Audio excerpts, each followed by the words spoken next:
Hello friends, welcome to our YouTube channel तैयारी exam की। जिन लोगों ने अभी तक हमारे यूट्यूब चैनल को सब्सक्राइब नहीं किए हैं, प्लीज़ हमारे चैनल को सब्सक्राइब कर लें, बेल आइकन को प्रेस कर दें ताकि हमारे वीडियोज के अपडेट्स आपको समय समय पर मिलते रहे। ओके, तो आज हम कक्षा 10वीं की डिजास्टर मैनेजमेंट का इकाई 2 देखने वाले हैं, जिसमें आपको मिलेगा प्राकृतिक आपदा एवं प्रबंधन, बाढ़ और सुखाड़। ओके, इसका क्वेश्चन आंसर मिलने वाला है। साथ ही साथ हम लोग ये भी देखने वाले हैं कि एग्जाम में आने वाले महत्वपूर्ण प्रश्न कौन कौन से हैं जो आते हैं। तो आइए वीडियो को स्टार्ट करते हैं। देखिए यहाँ पे अभ्यास प्रश्न का वस्तुनिष्ठ प्रश्न का क्वेश्चन नंबर 1 है, नदियों में बाढ़ आने का प्रमुख कारण क्या है। क है यहाँ पे जल की अधिकता, ख है नदी की तली में अवसाद का जमाव, ग है वर्षा की अधिकता और घ है इनमें से कोई नहीं। तो नदी में बाढ़ आने का सबसे प्रमुख कारण इसका हो जाएगा क इज द राइट आंसर, जल की अधिकता। ओके, आइए अब हम लोग चलते हैं क्वेश्चन नंबर 2 पे। क्या है, बिहार का कौन सा क्षेत्र बाढ़ग्रस्त क्षेत्र है। क है पूर्वी बिहार, ख है आप लोगों के पास दक्षिणी बिहार, ग है पश्चिमी बिहार और घ है उत्तरी बिहार। तो इसका उत्तर हो जाएगा घ, उत्तरी बिहार। आइए अब क्वेश्चन नंबर 3 है, निम्नलिखित में से किस नदी को बिहार का शोक कहा जाता है। Sorrow of Bihar. क है यहाँ पे गंगा, ख है गंडक, ग है कोसी और घ है पुनपुन। तो इसका राइट आंसर हो जाएगा आप लोगों के पास ग, कोसी। ठीक है, फिर देखिए क्वेश्चन नंबर 4 है, बाढ़ क्या है। क है यहाँ पे प्राकृतिक आपदा, ख है मानव जनित आपदा, ग है सामान्य आपदा और घ है इनमें से कोई नहीं। तो इसका सही उत्तर आप लोगों के पास हो जाएगा क, प्राकृतिक आपदा है बाढ़। ओके, फिर देखिए क्वेश्चन नंबर 5 है, सूखा किस प्रकार की आपदा है। क है प्राकृतिक आपदा, ख है मानवीय आपदा, ग है सामान्य आपदा और घ है इनमें से कोई नहीं। तो इसका राइट आंसर हो जाएगा क, प्राकृतिक आपदा। सूखा और बाढ़ दोनों कैसी आपदा है, तो प्राकृतिक आपदा है। क्वेश्चन नंबर 6 आ गया है आप लोगों के पास, सूखे की स्थिति किस प्रकार आती है। क है अचानक, ख पूर्व सूचना के अनुसार, ग है धीरे धीरे और घ है इनमें से कोई नहीं। तो इसका सही उत्तर हो जाएगा ग, धीरे धीरे। ओके, अब आइए हम लोग चलते हैं क्वेश्चन नंबर 7 पे। सूखे के लिए जिम्मेवार कारक है। क है वर्षा की कमी, ख भूकंप, ग है बाढ़ और घ है ज्वालामुखी क्रिया। तो इसका सही उत्तर हो जाएगा यहाँ पे क, वर्षा की कमी। सूखे के लिए जिम्मेवार कारक है वर्षा की कमी। देखिए क्वेश्चन नंबर 8 है, सूखे से बचाव का एक मुख्य तरीका है। यहाँ पे कितने ऑप्शन है, 4। क है नदियों को आपस में जोड़ देना, ख है वर्षा जल संग्रह करना, ग है बाढ़ की स्थिति उत्पन्न करना, घ है इनमें से कोई नहीं। तो सूखे से बचाव का एक मुख्य तरीका क्या होना चाहिए, तो ख इज द राइट आंसर, वर्षा जल संग्रह करना। ओके, अब आइए हम लोग चलते हैं लघु उत्तरीय प्रश्न पे। लघु उत्तरीय प्रश्न है, बाढ़ कैसे आती है स्पष्ट करें। तो इसका उत्तर हो जाएगा, बाढ़ तब आती है जब किसी नदी का जल स्तर औसत प्रवाह से ऊपर उठकर आसपास के क्षेत्रों में फैल जाती है, तो उस परिस्थिति को ही बाढ़ कहते हैं। और नदियों में बाढ़ आने का प्रमुख कारण क्या है, तो देखिए यहाँ पे साफ तौर पर लिखा हुआ है, जल स्तर औसत प्रवाह से ऊपर उठकर, यानी कि जल प्रवाह में वृद्धि। ओके, फैल जाती है तो उस परिस्थिति को ही बाढ़ कहते हैं। बाढ़ आने के और भी ढेर सारे कारण हैं, जैसे बांधों को खोलना या टूटना, प्रकृति प्रकोप द्वारा अत्यधिक वर्षा होता है, बादल का फटना इत्यादि। ऐसे कारकों से बाढ़ की स्थिति उत्पन्न होती है और जब बाढ़ आती है तो भारी मात्रा में जान माल की क्षति होती है।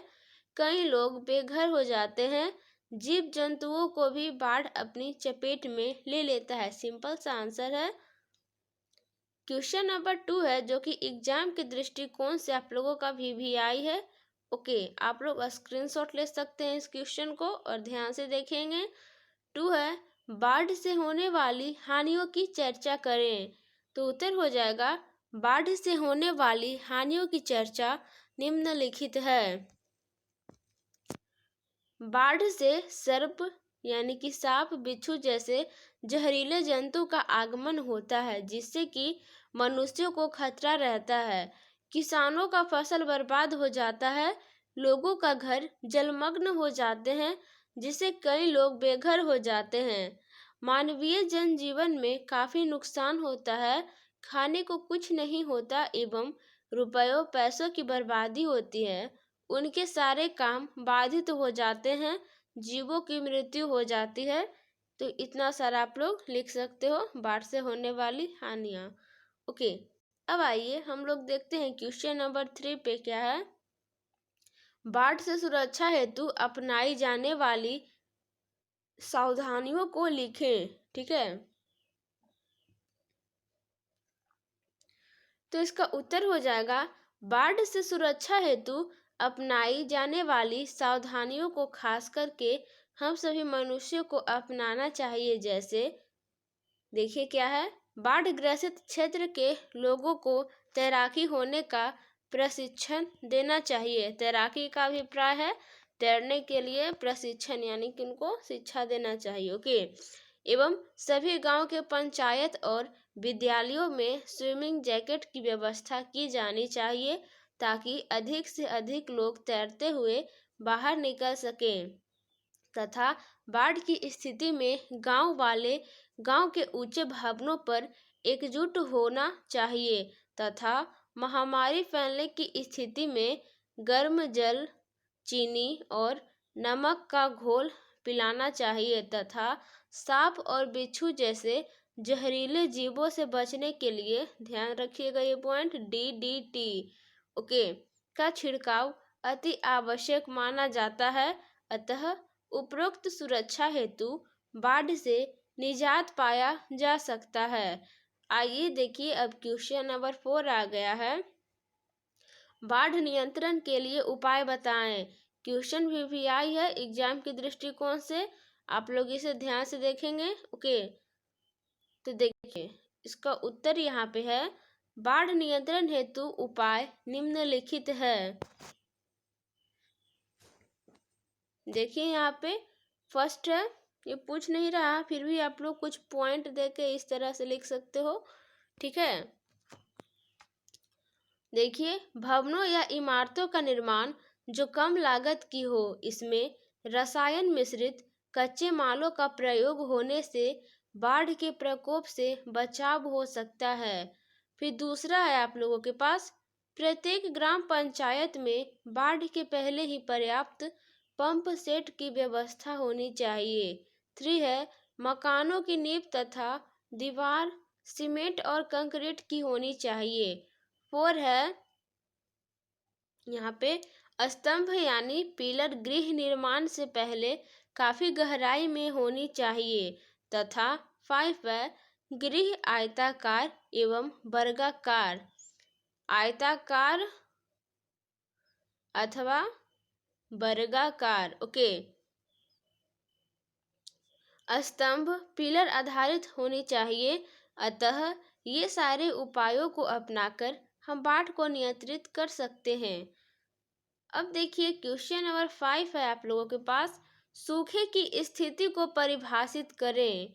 तो उत्तर हो जाएगा, जब वर्षा ऋतु में आसमान से बादल गायब होकर उसकी जगह पर तेज धूप निकल जाती है, जिस समय वर्षा होनी चाहिए उस समय पानी की किल्लत हो जाने की स्थिति को ही सूखे की स्थिति कहते हैं। ओके, देखिए सब सिंपल सा वर्ड में है, कुछ डिफिकल्ट वर्ड नहीं यूज किए हैं हम, आप लोग को भी पता चल रहा होगा। और जब एग्जाम देने जाओगे तो वहाँ पे एग्जाम में लिखा हुआ रहेगा क्वेश्चन पेपर में कि आप लोग उत्तर अपने शब्दों में दें।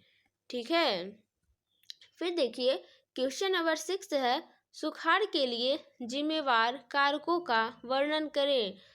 तो ये भी क्वेश्चन एग्जाम के दृष्टिकोण से भी आई है। हर बार नहीं आता है, लेकिन कभी कभी ये क्वेश्चन आ जाता है कि सुखाड़ के लिए जिम्मेवार कारकों का वर्णन करें। उत्तर हो जाएगा, सुखाड़ के लिए जिम्मेवार कारकों का वर्णन निम्न है।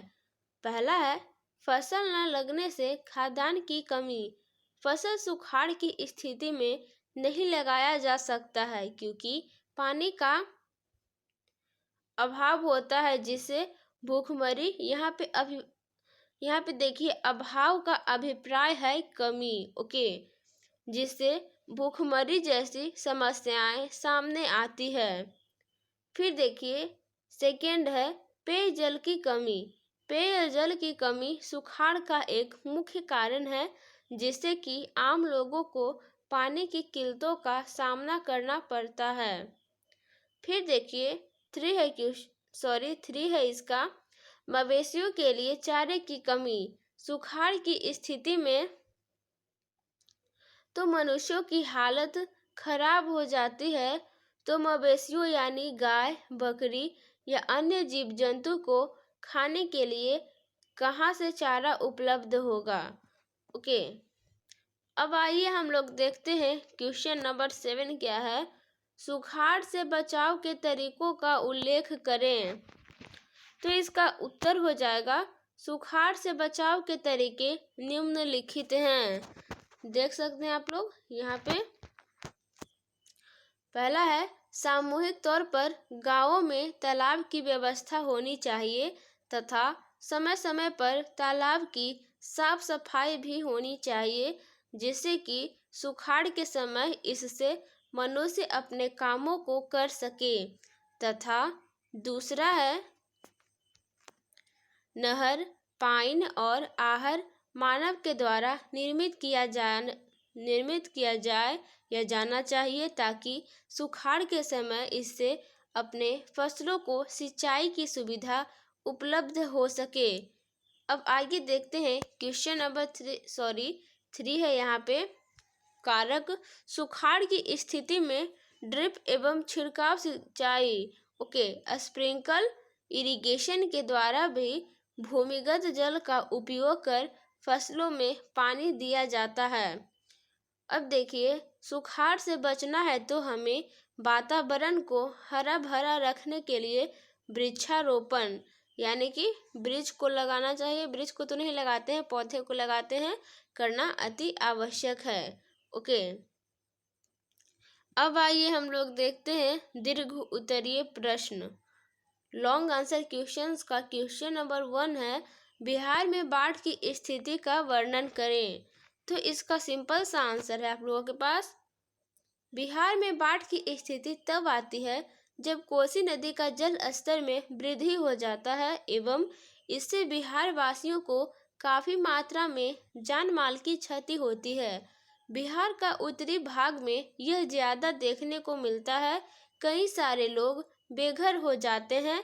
भारी संख्या में लोगों की मृत्यु हो जाती है एवं फसलों में बाढ़ आने से वहां के लोगों को खाद्यान्न की कमी हो जाती है। ओके, यहाँ पे देखिए, जिससे भूखमरी की समस्या देखने को मिलता है। जैसा कि हम जानते हैं कि वर्ष 2008 में समाचार पत्रों, टेलीविजन तथा रेडियो में दिखाया गया था कि कोसी नदी की बाढ़ ने लोगों को दहला कर रख दिया था। कोसी नदी की धारा ही बदल गई थी। बिहार के लोगों के लिए यह एक तरह से वरदान भी है और अभिशाप भी। बिहार के लोगों के लिए यह कोई नई घटना नहीं है। कोसी नदी की इसी विनाश लीला के कारण इसे बिहार का शोक, सोरो ऑफ बिहार भी कहा जाता है। इससे यह पता चलता है कि बिहार में बाढ़ की स्थिति बहुत ही खराब साबित होता है। ओके, फिर आइए हम लोग देखते हैं क्वेश्चन नंबर 2 आप लोगों के पास क्या है। आप लोग एक बात जान लीजिए, जो एग्जाम में है ना, डिजास्टर मैनेजमेंट का दीर्घ उत्तरीय प्रश्न लॉन्ग आंसर टाइप क्वेश्चन नहीं पूछता है।